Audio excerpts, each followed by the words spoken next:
Des brutes, lui, ont déchiré sa robe devant le lycée, son coup de pied volant l'a envoyé contre un mur. Aria Dubois avait appris depuis longtemps que le silence était son bouclier. À 17 ans, elle possédait une présence discrète qui semblait la rendre invisible dans les couloirs bondés du lycée Montaigne. Sa silhouette menue, à peine 1,60 m, se déplaçait dans l'établissement comme une ombre, les cheveux noirs toujours tirés en une simple queue de cheval, des pulls amples dissimulant sa petite carrure. 3 mois s'étaient écoulés depuis que sa famille avait déménagé de Tokyo, et elle se sentait toujours comme une étrangère naviguant en territoire inconnu. La barrière de la langue s'était en grande partie dissipée, mais la barrière culturelle restait aussi solide que du béton. Tandis que les autres élèves se rassemblaient en groupes bruyants, échangeant des blagues et des projets pour le week-end, Aria déjeunait seule, effectuait ses devoirs sans parler et évitait autant que possible le contact visuel. Elle avait perfectionné l'art de se faire oublier. Ce que personne ne savait, c'est que sous ses vêtements amples se cachaient des muscles entraînés depuis l'enfance. Chaque matin à 5 heures, pendant que ses camarades de classe dormaient, Aria pratiquait des katas que son grand-père lui avait enseignés dans le salon de leur petit appartement. Le karaté Kyokushin coulait dans ses veines comme du sang, chaque technique mémorisée par d'innombrables répétitions.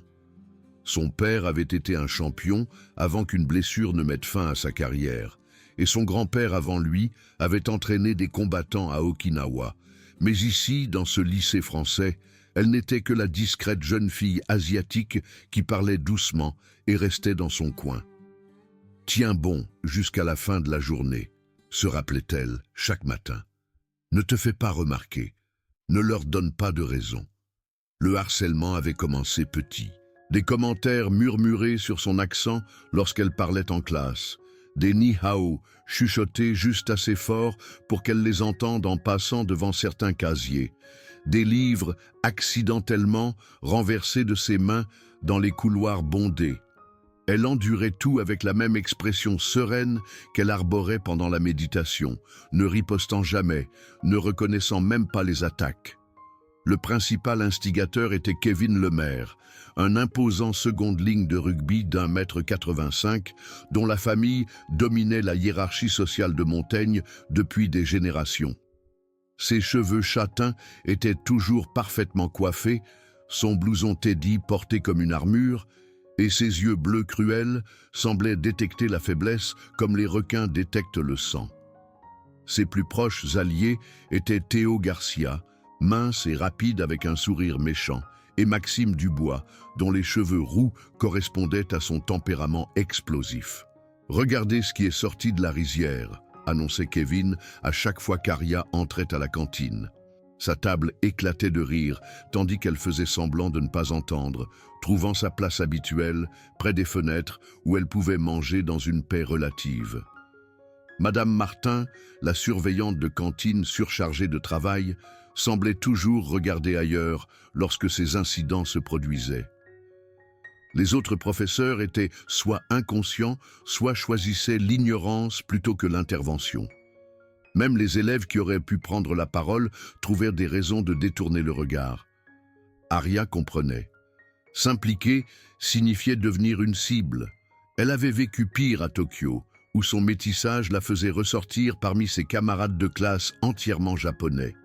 Au moins ici, se disait-elle, l'isolement était temporaire.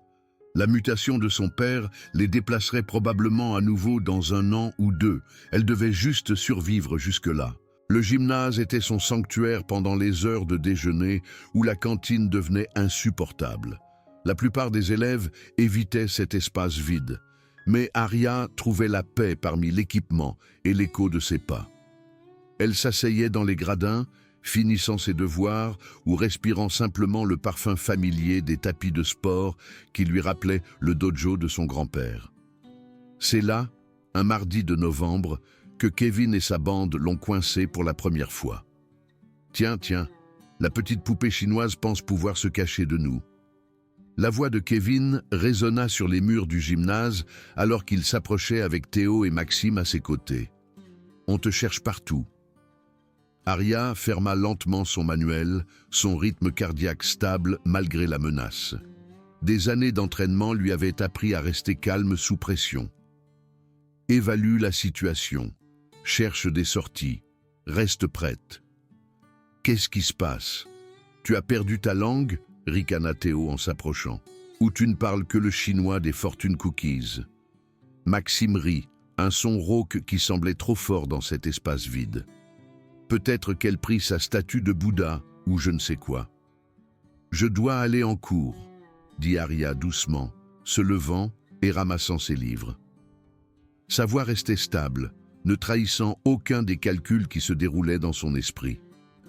3 adversaires, tous plus grands, mais l'espace confiné limitait leur capacité à l'encercler complètement. Les cours ne commencent que dans 20 minutes, dit Kevin, bloquant son chemin vers la sortie. On veut d'abord avoir une petite conversation.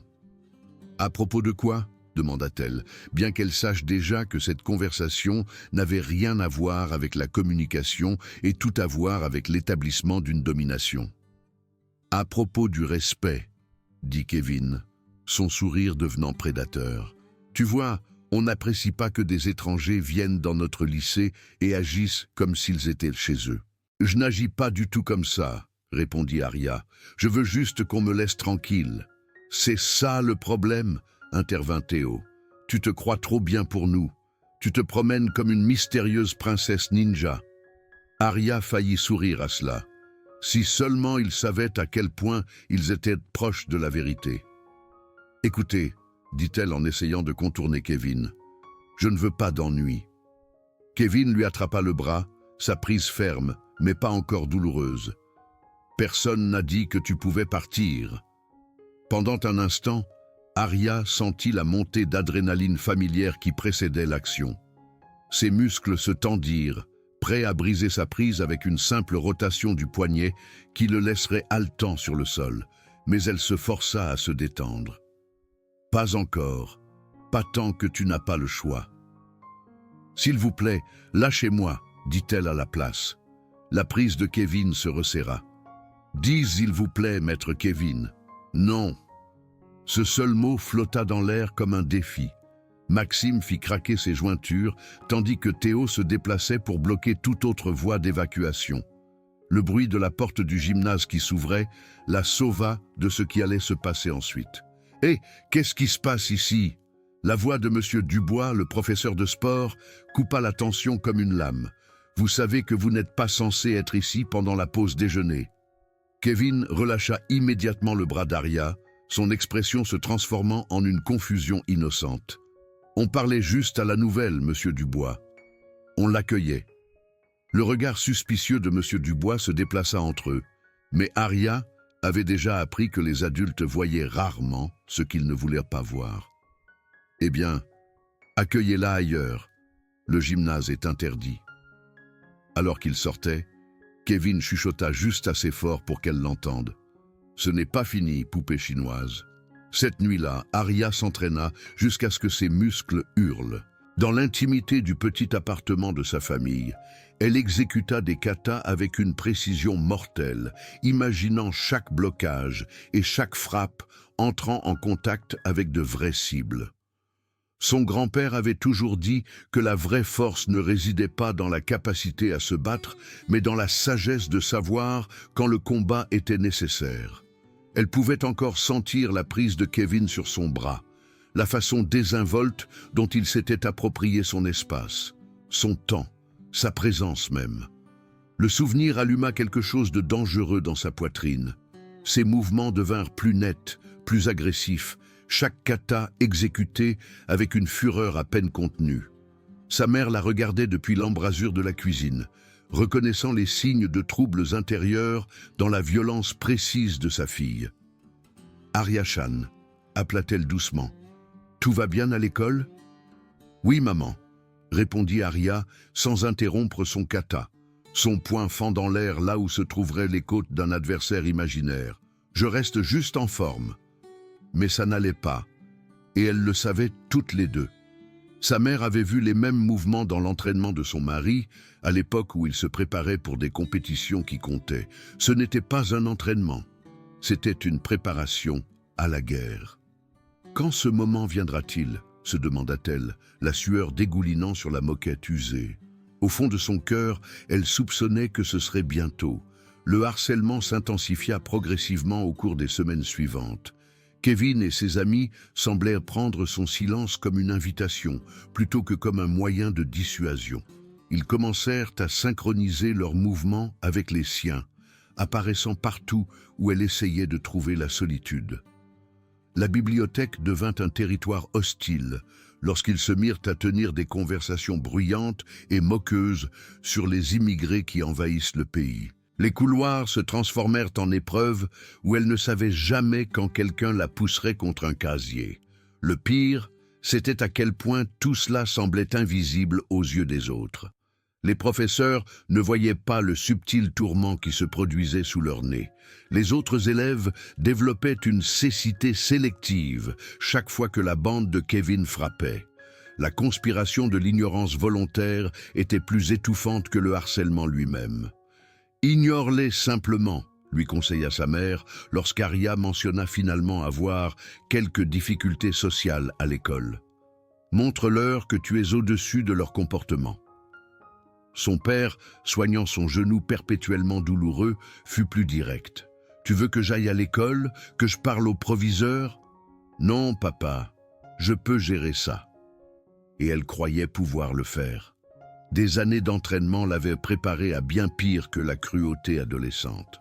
Mais alors que novembre laissait place à décembre, les incidents devinrent plus audacieux, plus publics, plus humiliants. Le point de rupture survint un vendredi avant les vacances d'hiver. Aria avait porté sa robe préférée à l'école ce jour-là, une simple pièce en coton bleu que sa grand-mère avait envoyée du Japon. C'était l'un des rares objets qui lui permettaient de se sentir connectée à sa maison, et elle avait hâte de la porter à la petite fête de Noël à laquelle sa seule connaissance amicale, Chloé, l'avait invitée. Elle se dirigeait vers son dernier cours lorsque Kevin se planta directement sur son chemin. « Tiens, regardez ça !» annonça-t-il bruyamment, attirant l'attention de dizaines d'élèves à proximité.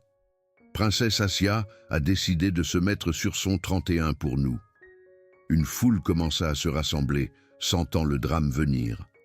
Aria essaya de le contourner, mais Théo et Maxime apparurent, complétant le mur humain qui la piégeait à l'intersection du couloir. « C'est une jolie robe », continua Kevin, sa voix portant clairement dans le silence soudain. « Dommage qu'elle te fasse ressembler à une geisha qui s'est perdue. » Des rires se répandirent dans la foule. Aria sentit la chaleur monter à ses joues, mais garda une expression neutre. « Éloigne-toi, trouve un autre chemin, ne t'engage pas. »« Où vas-tu, ma belle ?» demanda Kevin alors qu'elle se tournait. « On ne fait que commencer. »« Laissez-moi tranquille, » dit-elle doucement, mais ses mots se perdirent dans le bruit croissant des spectateurs amusés. « Qu'est-ce que tu as dit ?» Kevin se mit la main en forme d'entonnoir derrière l'oreille de façon théâtrale. « Désolé, je ne parle pas chinois. » Elle a dit de la laisser tranquille. La voix de Chloé coupa la foule. Le cœur d'Aria se serra alors que sa seule amie s'avançait, essayant de l'aider. « Allez, Kevin, laisse-la aller en cours. »« Oh, regardez !» ricana Théo. « La geisha a une sauveuse blanche. »« Recule, Chloé !» ajouta Maxime. « Ça ne te regarde pas. »« Le harcèlement concerne tout le monde, » répondit Chloé, bien qu'Aria puisse entendre le tremblement dans sa voix. Les yeux de Kevin s'illuminèrent d'une inspiration malicieuse. « Vous savez quoi ? Vous avez raison, ça concerne tout le monde. » Il éleva la voix pour s'adresser à tout le couloir. « Tout le monde devrait voir ce qui arrive aux gens qui se croient trop bien pour l'hospitalité française. » Avant qu'Aria ne puisse réagir, Kevin tendit la main et attrapa l'encolure de sa robe. D'un mouvement violent, il tira vers le bas, déchirant le tissu délicat du col à l'ourlet. Le bruit du coton qui se déchirait sembla résonner à jamais dans le silence soudain. Aria resta figée, sa robe pendante en lambeaux, son jupon blanc visible aux yeux de dizaines de personnes qui la fixaient. Le sang-froid qu'elle avait maintenu pendant des mois se fissura comme de la glace sous la pression. L'humiliation la brûla et des téléphones apparurent, enregistrant son exposition pour l'immortalité numérique. Voilà ce que ça fait d'être impuissant, réalisa-t-elle avec une clarté cristalline. Voilà ce qui arrive quand on laisse les autres définir ses limites. Oups, dit Kevin, avec une fausse inquiétude. On dirait que tes vêtements étrangers bon marché ne peuvent pas supporter la force française. Quelque chose de fondamental changea à l'intérieur d'Aria. La partie d'elle qui avait conseillé la patience et la paix se tut soudain, remplacée par une voix qui ressemblait exactement à celle de son grand-père. Certains combats te choisissent, Arya Shan. Quand ils le font, tu dois être prête. Elle leva les yeux vers Kevin et pour la première fois depuis son arrivée au lycée Montaigne, elle croisa directement son regard. Ce qu'il y vit fit légèrement vaciller son sourire satisfait. « Tu viens de faire une très grosse erreur, » dit-elle, sa voix portant clairement dans le silence. Kevin se reprit rapidement, gonflant sa poitrine. « Ah ouais? Qu'est-ce que tu vas faire, chi ?» Il ne termina jamais le mot. Arya bougea comme la foudre prenant forme. Son pied droit remonta en un mawashi geri parfait, entrant en contact avec le plexus solaire de Kevin avec une précision chirurgicale. Le coup de pied le souleva complètement du sol, l'envoyant voler en arrière contre les casiers métalliques avec un fracas qui ébranla tout le couloir. Le bruit de son corps heurtant l'acier fut suivi d'un silence parfait. Kevin s'affala sur le sol, haletant à la recherche d'un souffle qui ne venait pas, son visage prenant une teinte violette alarmante. Ses amis la fixaient sous le choc, alors que cette petite fille, qui n'avait jamais élevé la voix, se tenait soudain comme une déesse guerrière au milieu de leur territoire conquis. « Oh mon Dieu !» murmura quelqu'un. Théo fut le premier à se reprendre, se jetant en avant les poings levés. Arya esquiva sa frappe sauvage avec une grâce fluide, attrapa son bras tendu et utilisa son propre élan pour l'envoyer le visage le premier dans les mêmes casiers qui venaient de faire connaissance avec Kevin. Le bruit métallique de son impact fut suivi du bruit distinct de son nez qui se brisait. Maxime, voyant ses deux amis effondrés sur le sol, recula rapidement. « Putain de merde, qu'est-ce que tu es ?» Arya ne répondit pas. Elle se contenta de se baisser et de ramasser les morceaux déchirés de sa robe, les tenant contre sa poitrine, tout en maintenant un contact visuel avec chaque personne dans le couloir. Sa respiration était parfaitement contrôlée, sa posture détendue mais prête. Elle ressemblait à quelqu'un qui pouvait mettre fin à des mondes sans transpirer. « Je suis quelqu'un qui a essayé très fort d'éviter ce moment, » dit-elle finalement, sa voix portant dans tous les coins du couloir. « Je suis quelqu'un qui croyait que s'éloigner était une force, que le silence était une sagesse, que la paix était toujours possible. » Elle baissa les yeux vers Kevin, qui avait encore du mal à respirer normalement. J'avais tort. La foule s'écarta devant elle comme la mer Rouge, alors qu'elle se dirigeait vers les toilettes les plus proches. Derrière elle, Kevin réussit finalement à souffler quelque chose qui aurait pu être des excuses, mais elle ne se retourna pas. Qu'ils s'en souviennent, pensa-t-elle en poussant la porte des toilettes. Qu'ils se souviennent tous de ce qui arrive quand des gens pacifiques atteignent leurs limites. Les conséquences furent rapides et décisives. Au moment où Arya sortit des toilettes en portant ses vêtements de sport, le proviseur l'attendait avec 2 agents de sécurité et un Kevin Lemaire au visage très pâle. Ses amis avaient été emmenés à l'infirmerie. Théo pour son nez cassé, Maxime pour ce qui semblait être une crise de panique. « Mademoiselle Dubois, » dit le proviseur, Monsieur Faure, avec précaution. « Nous devons parler. » La conversation dans son bureau fut surréaliste. Kevin, qui avait l'air plus petit qu'elle ne l'avait jamais vu, marmonna une explication qui le dépeignait comme la victime d'une attaque non provoquée. Sa version des faits omettait commodément la robe déchirée, les mois de harcèlement ou tout contexte qui aurait pu expliquer ses actions. « Est-ce vrai ?» demanda M. Faure à Arya. « Avez-vous agressé M. le maire sans provocation ?» Arya considéra ses options. Elle pouvait mentir, minimiser, expliquer. Elle pouvait essayer de faire comprendre aux adultes ce qu'ils avaient volontairement ignoré pendant des mois. Ou elle pouvait simplement assumer complètement le moment. « Oui, » dit-elle calmement, « je l'ai fait. » Monsieur Faure cligna des yeux, s'attendant clairement à des démentis ou des excuses. « Pouvez-vous expliquer pourquoi? Il a détruit ma robe devant toute l'école.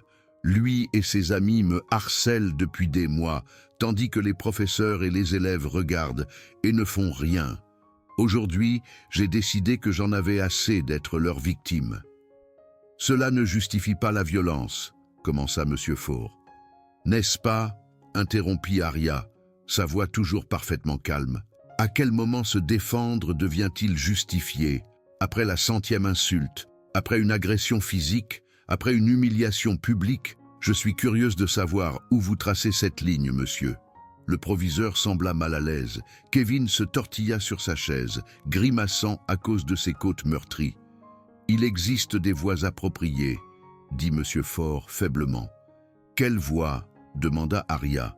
Les professeurs qui ont détourné le regard, les surveillants de cantine qui étaient toujours distraits, les administrateurs qui étaient trop occupés pour remarquer des mois de harcèlement systématique? Ces voix? M. Faure n'avait pas de bonne réponse. La conversation se termina avec toutes les parties recevant une suspension égale, 3 jours pour bagarre sur la propriété de l'école. Les parents de Kevin, piliers de la communauté, étaient indignés que leur fils soit puni pour avoir été brutalement attaqué par une élève étrangère. Les parents d'Aria, après avoir entendu toute l'histoire, soutinrent discrètement leur fille tout en exprimant publiquement une préoccupation appropriée pour toutes les personnes impliquées. Les vrais changements commencèrent lorsque les cours reprirent. Aria revint à l'école et se retrouva transformée de cible invisible en force visible. Les élèves s'écartaient dans les couloirs, mais maintenant c'était par respect plutôt que par indifférence. Les conversations chuchotées suivaient ces mouvements, mais le ton avait complètement changé. Tu as vu ce qu'elle a fait à Kevin Lemaire? Un seul coup de pied et il était fini. Elle bouge comme si elle était dans un film. J'ai entendu dire qu'elle s'entraîne depuis qu'elle est petite. Le nez de Théo ne sera plus jamais normal. Kevin lui-même était devenu un conte de mise en garde. Le tyran arrogant qui avait terrorisé les jeunes élèves était maintenant la risée qui s'était fait démolir par une fille 2 fois plus petite que lui. Ses amis lui laissaient beaucoup d'espace, ne voulant pas être associés à une défaite aussi spectaculaire. Sa petite amie le quitta, invoquant la gêne comme raison. Le changement le plus important fut la façon dont les autres se comportaient autour d'Aria. Les élèves qui avaient regardé son tourment pendant des mois sans intervenir semblèrent soudain se souvenir de leur voix. « Je suis désolé, dit Chloé pendant le déjeuner de ce premier jour de retour. J'aurais dû prendre la parole plus tôt, bien plus tôt. On aurait tous dû, ajouta Mark Chen, un garçon discret qui avait été témoin de nombreux incidents. Ce qu'on a fait était mal, ce qu'on n'a pas fait était pire. Même certains professeurs semblaient considérer Aria différemment. Monsieur Pierre, son professeur d'histoire, l'arrêta après le cours. « Je vous dois des excuses, dit-il doucement. J'ai vu ce qui se passait et je me suis convaincu que ce n'était pas mes affaires. C'était de la lâcheté de ma part. »« C'est bon, » répondit Aria, bien qu'ils sachent tous les deux que ce n'était pas le cas. « Non, ce n'est pas bon. Mais merci de vous en être occupé vous-même quand les adultes dans votre vie vous ont laissé tomber. » La transformation la plus étrange fut celle de Kevin Lemaire lui-même. Le nez cassé avait guéri, mais quelque chose de plus profond restait endommagé. Il ne se pavanait plus dans les couloirs comme un héros conquérant. Sa cruauté envers les autres élèves cessa tout simplement, comme si son coup de pied avait fait sortir le tyran de lui. 2 semaines après l'incident, il s'approcha de son casier. « Je dois te parler, » dit-il doucement. Aria ferma son casier et se tourna pour lui faire face, remarquant comment il reculait inconsciemment d'un pas. « D'accord. Je voulais dire. » Il lutta avec des mots qui n'avaient jamais fait partie de son vocabulaire. « Je suis désolé. Pour tout. La robe, les commentaires, tout ça. J'avais tort. » Aria étudia son visage, à la recherche de signes de tromperie ou d'arrière-pensée. Elle ne trouva que des remords sincères et quelque chose qui aurait pu être de la peur. « Pourquoi ?» demanda-t-elle. « Parce que tu avais raison. À propos de ce que tu as dit dans le bureau du proviseur. Il aurait dû y avoir une limite, et je l'ai franchie il y a longtemps. Je n'ai jamais pensé à ce que ça faisait de ton côté. Et maintenant tu y penses. Kevin acquiesça, sa confiance antérieure complètement absente. Je n'arrête pas de penser à la peur que tu as dû ressentir, à la solitude que tu as ressentie. J'ai fait ressentir ça à quelqu'un exprès. Et il chercha le mot, c'est mauvais. Arya sentit quelque chose se relâcher dans sa poitrine, pas un pardon exactement, mais l'absence de colère active.